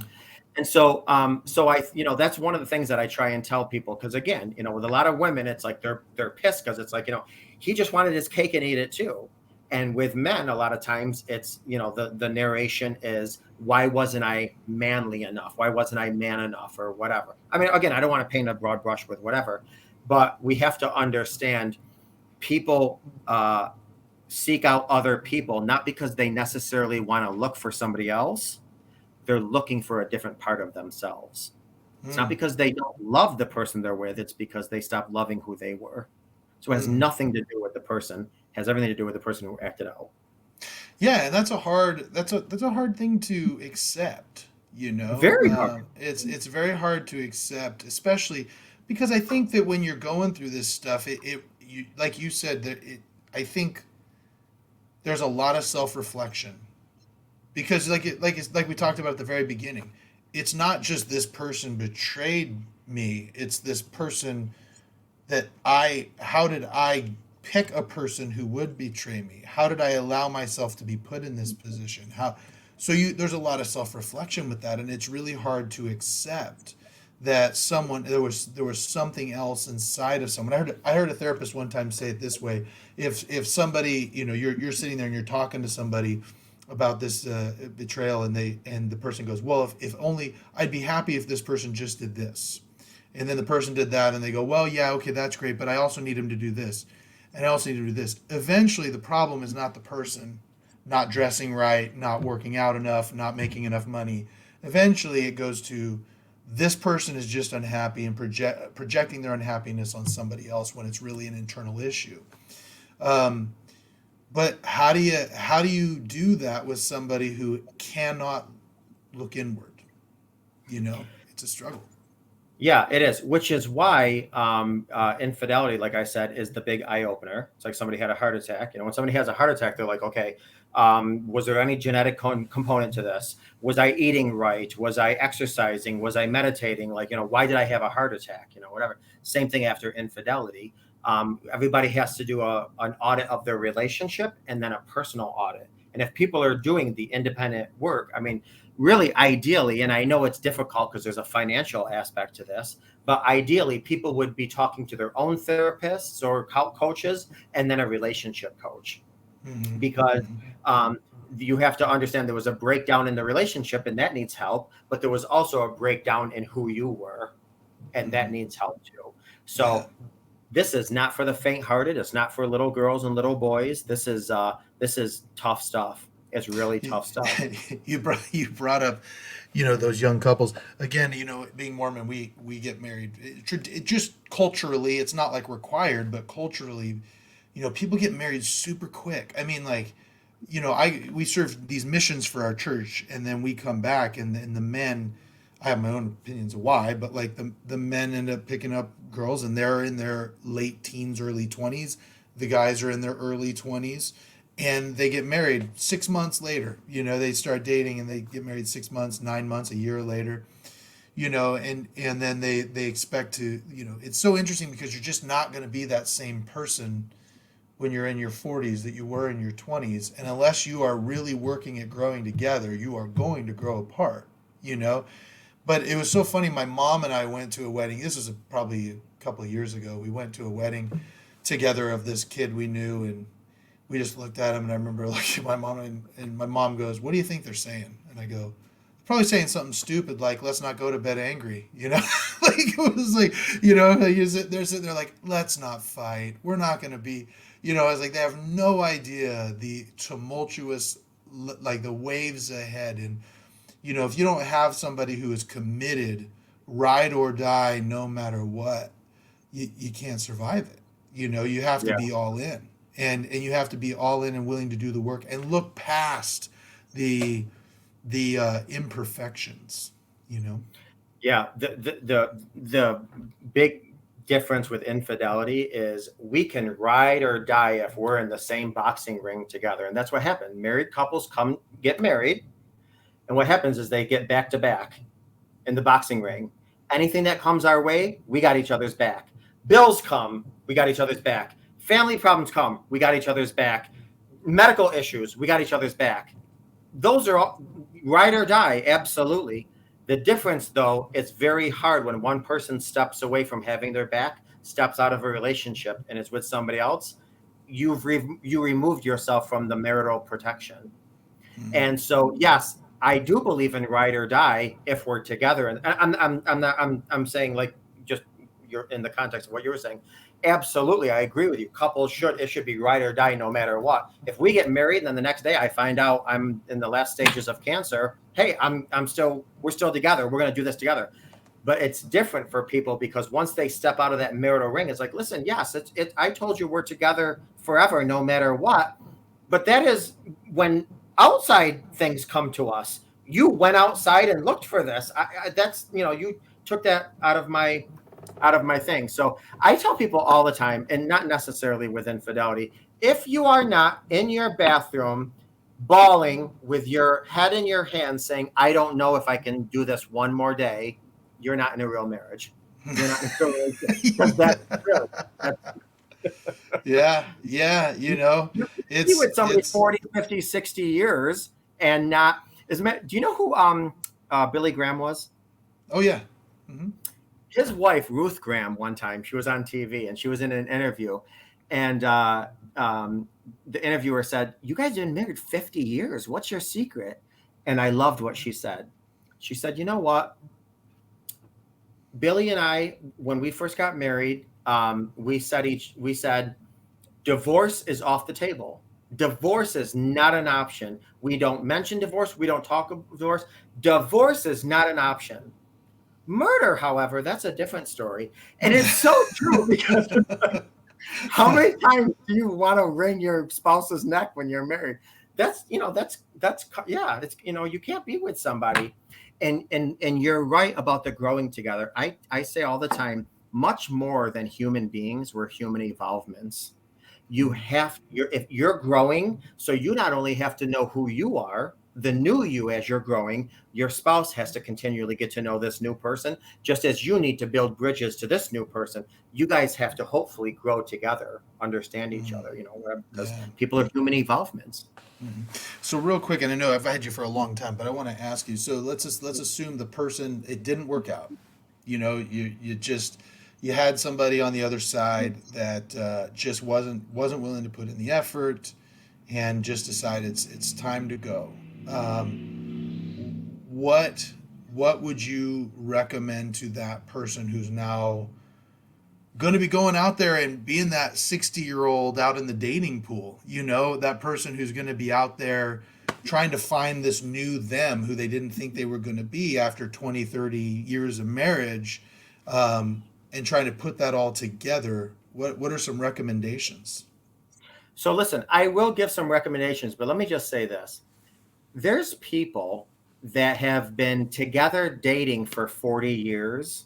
They finally get married, and 2 weeks later, they're divorced. And there's people that get married 2 months, and they're together for 60 years. Sometimes it's just, there's a lot of variables in relationships. So yeah, certainly there's certain things that are, in stone, hardcore, A, B, and C. But it's not necessarily the things that bring a couple together that matter. It's the things that keep a couple together. Do you have similar goals? Do you have similar values? Not similar interests, because you can introduce each other to your interests and maybe open up. And I'm married going on 21 years, and I introduce my spouse to all kinds of music I call good music. So Right. So I mean, absolutely, our interests couldn't be more separate. But are our fundamental goals the same? Are our priorities the same? So I think knowing who you are, not compromising on your core beliefs, on your boundaries, but also being very flexible and being patient and loving and understanding, which could be difficult when you get older because life has a way of jading you. Right. It's funny what you brought up too. Is you mentioned having different interests. I think that's okay so long as each person in the relationship is willing. I'll tell the story from my mission. I was on my mission and I was having a hard time with one of my, we call him companions, the guy I was working with, and you're with him 24 hours a day, 7 days a week for 6 weeks or 3 months or however long you're together. I was having a hard time with this one particular companion. We just were so different. And one of my leaders said to me, he goes, my dad and my brother were really struggling. My brother loved golf. My dad hated golf. My dad learned to golf so he could go play golf with my brother. And I remember thinking to myself, I go, you know what? Like, so, with my kids, like, my daughter loves the theater. I like the theater, but I don't care enough about the theater to have season tickets to Broadway Sacramento. But my daughter loved it so much that I bought them so that we could foster that and have a relationship. And I think that that's what's so important is you can have diverse. That's one of the things I love about having my kids is they're all so different than me. And I don't know where they got it, but you can have that, right? You can have a situation where maybe you don't like the same things, but as long as you're willing to take a couple hours and go do something that your significant other wants to do, you can make it work. Yeah, absolutely. Real quick, I just want to. There was a famous child psychologist one time. He said, "Before kids, I had 6 theories. Now I have 6 kids and no theories." Yeah, that's true. Real quick, I know we like I said, I've kept you for a long time, but I gotta ask you. You put on topics you love to discuss 80s music, and I am an 80s. I love everything 80s from movies to music. My kids are thoroughly introduced to all things 80s, Whitney Houston, Bon Jovi, Madonna, Cyndi Lauper. They're into all that stuff. What kind of 80s, what kind of 80s? Are you in pop culture stuff, or is there some sort of different things? Because So you could go 80s like Guns N' Roses, Skid Row, or you could go Whitney Houston, Madonna. So yeah. So although I'm familiar and I enjoy some of them, I'm not a big hair band fan. okay, okay, I love one hit wonders. okay, And I love your typical 80s. sure, But I just want to say something real quick. I am from New York, okay. and I used to watch MTV or VH1. I forgot which one. I think VH1. Do you remember that show? Oh yeah, I know. Remember the Okay. channel? Yeah, the channel.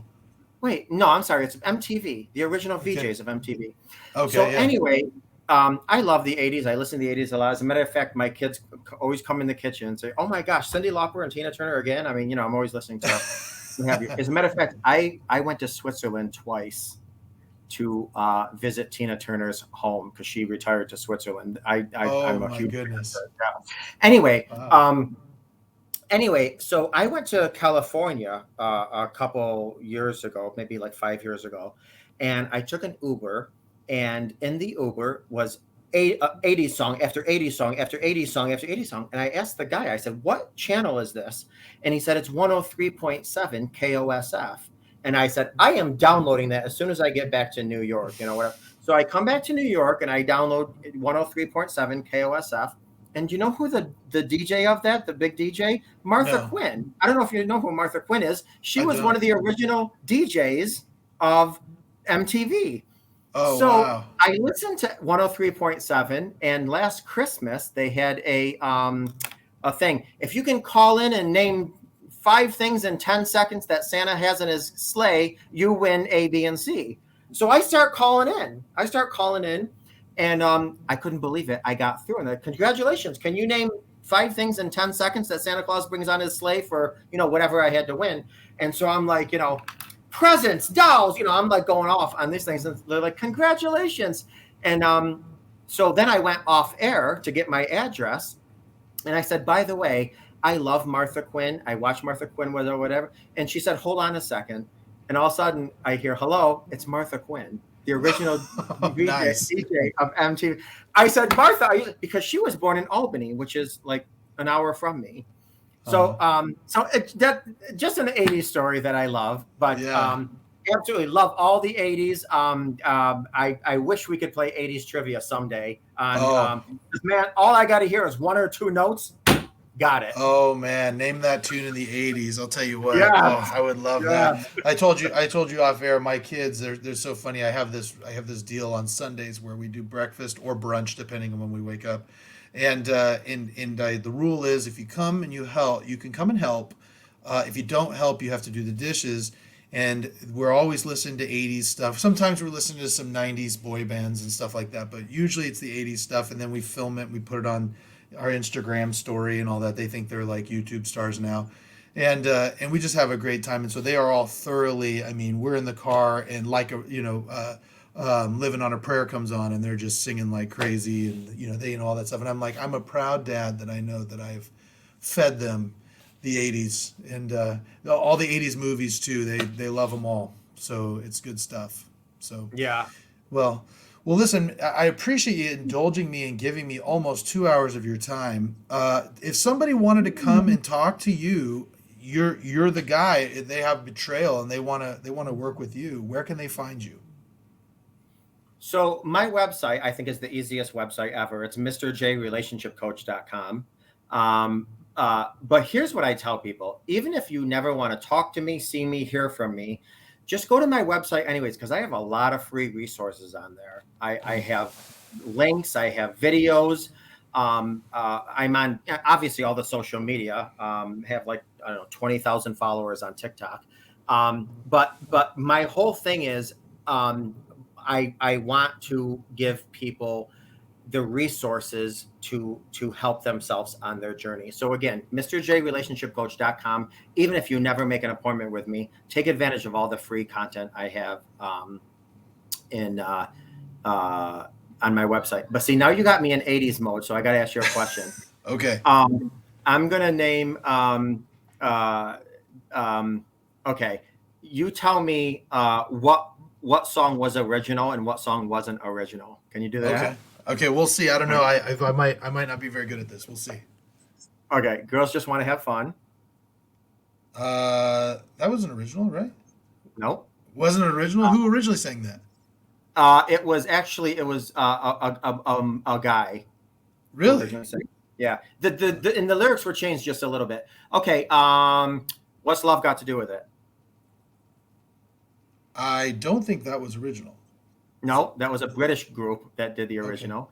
Okay. How about I Believe the Children Are Our Future, The Greatest Love of All? That wasn't original, right? No, it wasn't original. That's what I thought. No. Yeah. No. Okay. I'm Every Woman. That was original, wasn't it? Well, no. And here's what's interesting. It wasn't. Whitney did it, and she did it from Shaka Khan, but Shaka Khan took it from somebody else. So that's what's interesting about the 80s is. But anyways, 80s. No, there's no doubt. 80s was the best music decade ever. If I could live in the 80s, I mean, oh my gosh, the scented, smelly stickers, the stickers that were puffed out like the Smurfs and stuff, the transparent phones. I don't know if you remember those. You can see through them. The shows of the 80s, the clothes of the 80s. Oh my gosh, the 80s was the bomb jiggity. Well, and there's a reason why. I mean, like you watch like The Wedding Singer is so popular. That movie was so good. It was so good. It was so good. Yeah, it's so good, and it encapsulated the 80s perfectly. Oh man, my kids they just joke with me about how old I am because I love this stuff so much. But the thing is they love it too. They love it too. But I hear my son singing in the shower. It's just amazing music. Yeah. Yeah. Well, listen, Mr. J, it's been a pleasure. Let's do this again. We're gonna have to do a whole episode just on the 80s. We'll just have to do a whole episode just talking about 80s stuff and things of that nature. But awesome. if you guys have enjoyed this, you've survived the whole 2 hours. Check out MrJ relationshipcoach.com. Subscribe to the podcast. We got a bunch more exciting stuff coming up. Thanks for coming on, man. I really appreciate it. And I really appreciate your time. Give me your time. So thank you so much. No problem. All right. We'll see you guys later.